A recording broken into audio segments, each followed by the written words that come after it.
Yes, ndugu watazamaji wa Diaspora TZ kutoka Ontario, Toronto hapa Canada, tuna ugeni wa watu wa muhimu sana kutoka Tanzania ambao siku ya leo wataongea kuhusu dhumuni la kuja kwao Canada na kitu gani ambacho taifa letu litafaidika katika safari hii ya ujio wao nchini Canada hapa.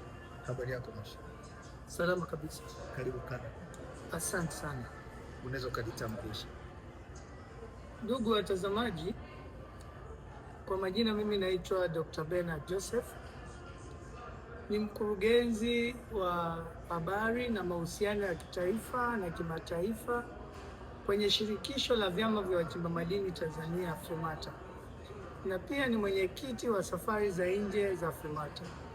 Tumekuja Ontario, Toronto, Canada kwa ajili ya safari ya kuwaleta wachimbaji kwenye mafunzo pia ya kuweza kuungana na wenzetu ambao ni wachimbaji wakubwa. Na kama inavyofahamika kwamba Canada ni nchi ambayo inaongoza kwa teknolojia ya uchenjuaji wa madini, hususan madini ya dhahabu, lakini vile vile ni nchi ambayo ina mitambo ambayo tunahitaji sana kwa ajili ya uchimbaji, uchenjuaji na pia kuongeza thamani kwenye mnyororo mzima wa uongezaji thamani wa madini. Kwa hiyo tuko hapa kwa ajili ya safari ya mafunzo. Vizuri sana. Na katika ujio wenu hapa Canada, taifa litafaidikaje na hii safari ya ndugu mtangazaji, kwanza nikufahamishe wachimbaji wadogo ambao kwa lugha nyingine tunawatambua kama small scale miners au artisanal scale miners. Tunapozungumza sasa hivi, bajeti imepitishwa juzi tu tarehe 28, na wachimbaji wadogo kwenye ule mfuko wa Wizara ya Madini wanachangia 40%. Na umeona tumeweza kuvuka lengo ya makusanyo. Tumeweza kuvuka lengo ya makusanyo iliyopangiwa kwenye bajeti iliyopita. Tumevuka trilioni 1. Na sasa tumewekewa target ya kukusanya, wizara imewekewa target ya kukusanya 1.4 trillion. Hivyo sasa unaweza kuona ni kwa nini serikali inaweza kutuandalia safari kama hii.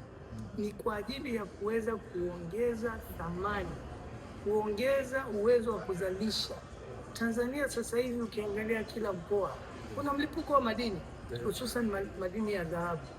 Tanzania tumebahatika kuwa na nchi yenye madini, na huku sasa huku ni walaji wa mwisho, nikiwa na maana kwamba wanunuzi.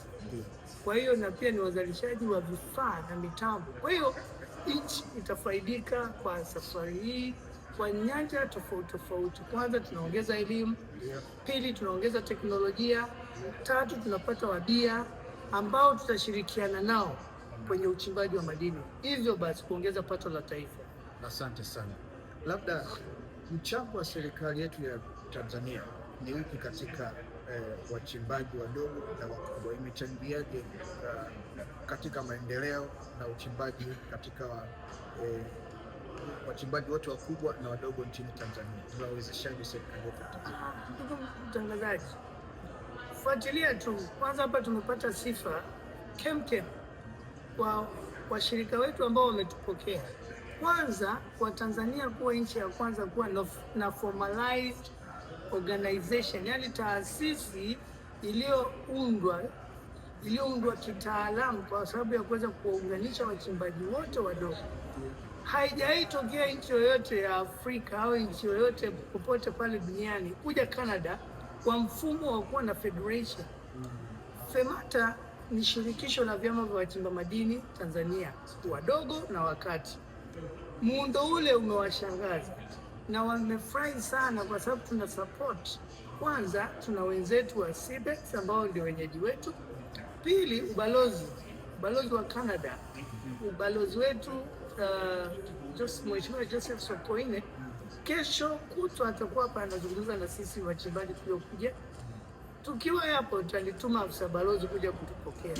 Kwa hivyo unaweza kuona mchango wa serikali kwa sisi, pamoja ni kwamba ni sekta binafsi, lakini serikali imetupa ushirikiano mkubwa sana, na tunashukuru serikali ya awamu ya 6 inayoongozwa na Mheshimiwa Daktari Samia Suluhu Hassan, waziri wa madini Mheshimiwa Anthony Mavunde.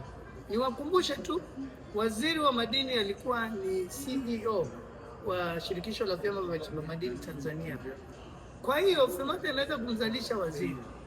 Na tatu, nimshukuru sana rais wa FEMATA Mheshimiwa John Wambura Bina kwa fursa hii ambayo ameweza kutuelekeza sisi kuandaa safari hizi ili kuweza kutanua wigo wa ufahamu, wigo wa teknolojia.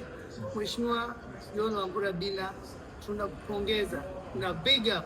Na hata juzi tumeona bungeni, Bunge la Jamhuri ya Muungano wa Tanzania imetambua safari hii, imetambua mchango wa wachimbaji wadogo na tumepata sifa kemkem. Ndugu mtangazaji, ukiangalia sasa hivi kila mtu aliyoko Tanzania anataka ajihusishe na uchimbaji wa madini. Asante sana. Kama ulivyosikia, sina cha kuongelezea.